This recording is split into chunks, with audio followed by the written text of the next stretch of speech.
আসসালামু আলাইকুম এভরিওয়ান, মৌসুমী daily blogs আপনাদের স্বাগতম। আগে হচ্ছে আমার পছন্দের ভর্তাগুলো করে নিচ্ছি। এই ভর্তা আমার ছেলে হাজবেন্ড কেউই খাবে না, তাই আমি আমার পছন্দের ভর্তাগুলো করে নিয়ে তারপর ওনাদের পছন্দের রান্নাগুলো করে দেব। আমার পছন্দের এই ভেন্ডি, মানে এই ভেন্ডি ভর্তা আমার হচ্ছে এতটা পছন্দের, আমার হাজবেন্ড এই ভেন্ডি ভাজি খায়, মানে যেটাকে আমরা ঢেঁড়স বলি, ঢেঁড়স ভাজি খায়।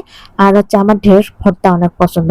আরেকদিকে বেশি করে হচ্ছে পেঁয়াজ মরিচ, তারপরে হচ্ছে এগুলো বেশি করে নিয়েছি। আমি হচ্ছে ঝাল ঝাল করে একটা মাছ ভর্তা বানাবো। ঢেঁড়স ভর্তা হইলেই তো আমার আর কিছু লাগে না, তো ভাবলাম আজকে হচ্ছে একটু মাছ ভর্তা করে নেই।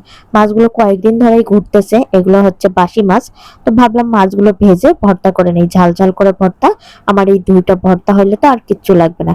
আমি হচ্ছে একটু ভর্তা প্রেমী মানুষ, তো আমি এইভাবে হাতে মেখে তারপর হচ্ছে মাছ ভর্তাটা করে নিলাম। আর ঢেঁড়স ভর্তা আমার জন্য এই দুইটা ভর্তা করে এক সাইডে রেখে এখন হচ্ছে করলা আলু ভাজি করে নিব। করলা আলুগুলো আগে থেকে কুচি করে রেখেছি, তেল গরম হয়ে গিয়েছে, করলা আলুগুলো দিয়ে দিলাম। আর এখানে বেশি করে আমি হচ্ছে পেঁয়াজ কুচি, রসুন কুচি, কাঁচা মরিচ এগুলো দিয়ে হচ্ছে করলাটা ভাজি করব। একটু হচ্ছে হলুদের গুঁড়া দিয়ে দিলাম, দিয়ে আস্তে আস্তে করে করলাটা ভাজি করব।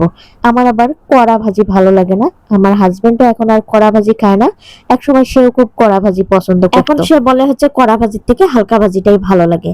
এদিকে হচ্ছে এই তো করলা ভাজিটা আমি তুলে দিয়ে, আর একদিকে হচ্ছে আমি বোয়াল মাছগুলো ধুয়ে পরিষ্কার করে রেখেছি, হলুদ মরিচের গুঁড়ো দিয়ে ভালো করে হচ্ছে মেখে রেখেছি। এখন বোয়াল মাছগুলো আমি ভেজে নেব। বোয়াল মাছগুলো ভেজে তারপরে হচ্ছে কষিয়ে রান্না করব। বাড়ি থেকে অনেকগুলো বোয়াল মাছ দিয়েছে, তো সেই বোয়াল মাছগুলোই খাচ্ছি। আর নদীর বোয়াল মাছ ফ্রিজে রাখলেও তারপরে হচ্ছে স্বাদটা অটুট থাকে, ভালোই লাগে। যেহেতু হচ্ছে নদীর বোয়াল মাছ, একটু যদিও ফ্রিজে রাখলে স্বাদ এদিক ওইদিক হবে, তারপর অনেকটা ভালো লাগছে। তো মাছগুলো আর আমি তুলে নেইনি, এইখানেই হচ্ছে পেঁয়াজ মরিচ, তারপর আদা রসুনের পেস্ট আর হচ্ছে সবগুলো মশলা দিয়ে ভালো করে হচ্ছে এখানেই কষিয়ে নিচ্ছি। কষিয়ে তারপরে হচ্ছে একসাথে মাছগুলো একসাথে করে ভালো করে এখন কষিয়ে নিচ্ছি। কষিয়ে হালকা করে হচ্ছে পানি দিব, দিয়ে তারপরে হচ্ছে মাছটা ভুনা করে নেব। কিছুটা মাছ আমি হচ্ছে রেখে দিব, আর কিছুটা মাছ দিয়ে আমি লাউ রান্না করব। তো এইখানে হচ্ছে আমার মাছটা কষানো হয়ে গিয়েছে আর মাছটা রান্নাও হয়ে গিয়েছে। এরই মাঝে তো আমি কিছুটা মাছ তুলে নিলাম আমার হাজবেন্ডের খাওয়ার জন্য, আর কিছুটা মাছ রেখে দিলাম এখানে হচ্ছে লাউ দিয়ে রান্না করার জন্য।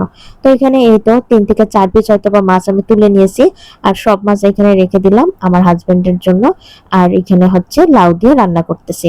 আরেকদিকে আমার করলা ভাজিটা হয়ে গিয়েছে। এইরকম হচ্ছে হালকা ভাজি, মানে একদম কড়া না, ভাজিটা হালকাও না কড়াও না, মোটামুটি হচ্ছে একটা লেভেলে থাকবে। আর এইদিকে হচ্ছে এই তো লাউ রান্না হয়ে গিয়েছে। লাউ রান্নার মধ্যে আজকে টমেটো দিয়েছে, আমার হাজবেন্ড একটু পছন্দ করে। কিছুটা টমেটো হচ্ছে গোটা গোটাই আমি ফ্রিজে রেখেছিলাম, সেই হচ্ছে গোটা গোটা টমেটোই দিয়েছিলাম। আর এইদিকে হচ্ছে আমার লাউ রান্নাও হয়ে গিয়েছে, লাউ রান্নাটা আমি নামিয়ে নিচ্ছি। তো সবাই ভালো থাকবেন, আজকের মতো এই পর্যন্ত, আল্লাহ হাফেজ।